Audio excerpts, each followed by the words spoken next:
Hi, everybody. I'm Dr. Alex Demarjan, a game studies professor and professional game developer. If you don't know, I've worked for a bunch of different game studios and have provided work for medical games, Nickelodeon, Cartoon Network, entertainment titles like that. Overall, today I want to talk a little bit about the right way to ask for help. Now, the reason why this is incredibly important, it's not just for your career, but it's for your life. So this is how we approach help, fear, and the future. Most people, especially those starting out in the game industry, have a lot of anxiety when reaching out to professionals for advice and guidance. I surely did. And even back then, I'd have to go to a conference and I'd have to be face to face with people, where now you can just do it on LinkedIn. And one thing that's common, though, regardless if you're doing it on LinkedIn or in person, is the fear of rejection, uncertainty, or being seen as a burden as you ask for help.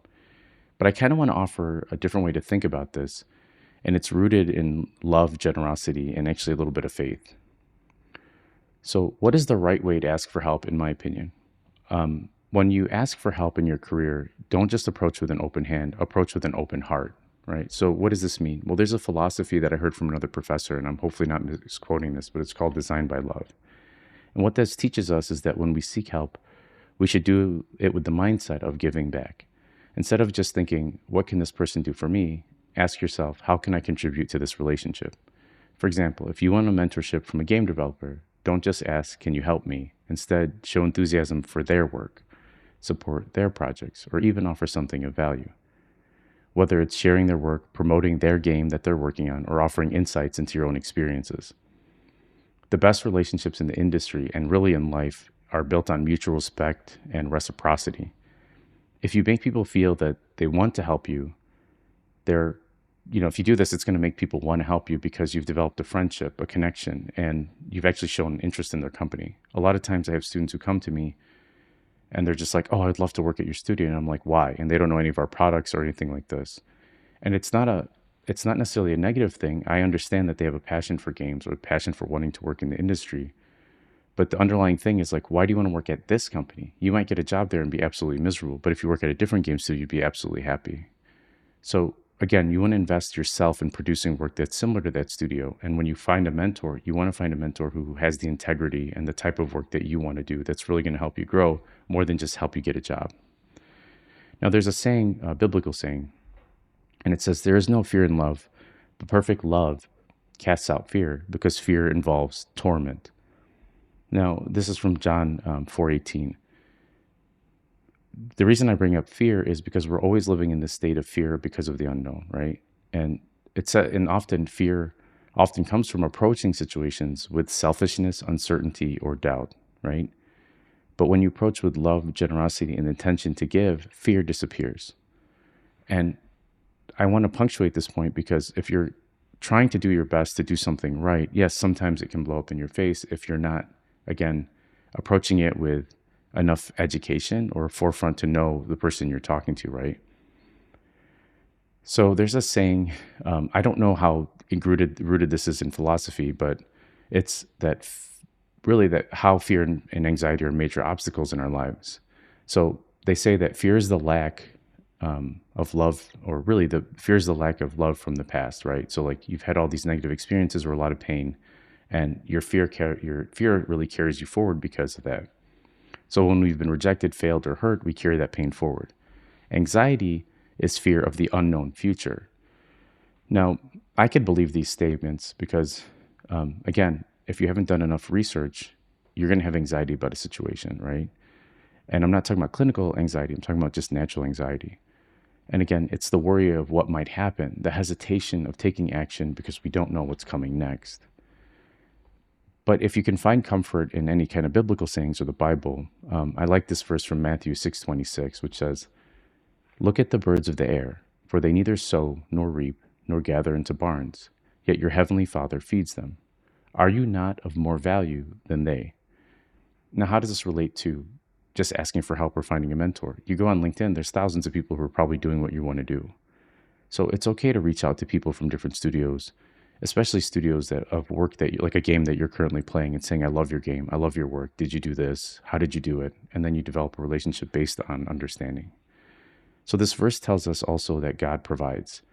Just as he takes care of the birds, he'll take care of us. Worrying about tomorrow won't change the outcome. What will change it is trusting that you're where you need to be now and doing what you need to do. So, how can you apply this to your career and your life, right? Approach others with a giving heart. When reaching out for people, don't just take, give. Show appreciation, offer support, and build genuine relationships.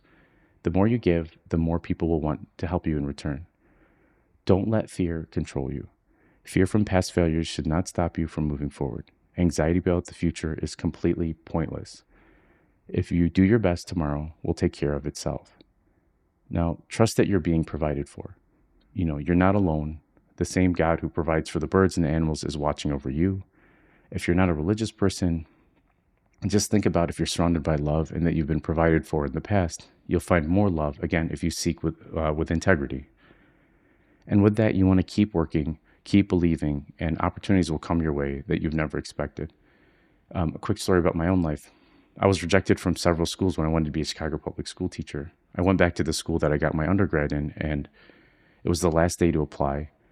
The lady was super sweet at the graduate office. She waited till even after they closed the graduate office to let me finish the application. And then I saw that they had a scholarship that through the dean. So I applied for it and I ended up getting it. And I ended up getting a full ride for my entire master's in education.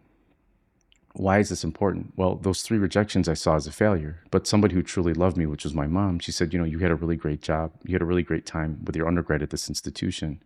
Why don't you see if they have a graduate program that matches what you needed? And I honestly didn't even think about it. And I looked, and yes, sure enough, they had a graduate program in teaching. And it all worked out better than those 3 rejections. Now, here's my final thoughts, right? So be bold, give, and trust. Instead of asking, what if I fail? Start asking, what if I succeed? I know that sounds hokey, but having a positive mindset really does help. And even outside of the religious sense, I feel like it improves your energy, improves your health. You don't want to live in this constant negative world. And again, you want to stay away from, I have a friend, God bless him, like, even till today, if I talk to him, he'll say that, like, oh, they're, like at one point he married a Japanese person. And the reason why that's important is because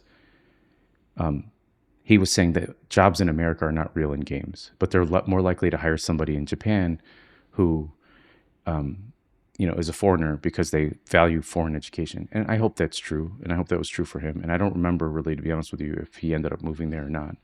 But the reality is, like, don't leave any, like, definitely go to Japan and see if that job exists, but don't think that America is negative, or wherever you're currently living, Canada, or wherever you're seeing this, like, that there's no opportunity there. Like, you should be open to opportunities everywhere, right?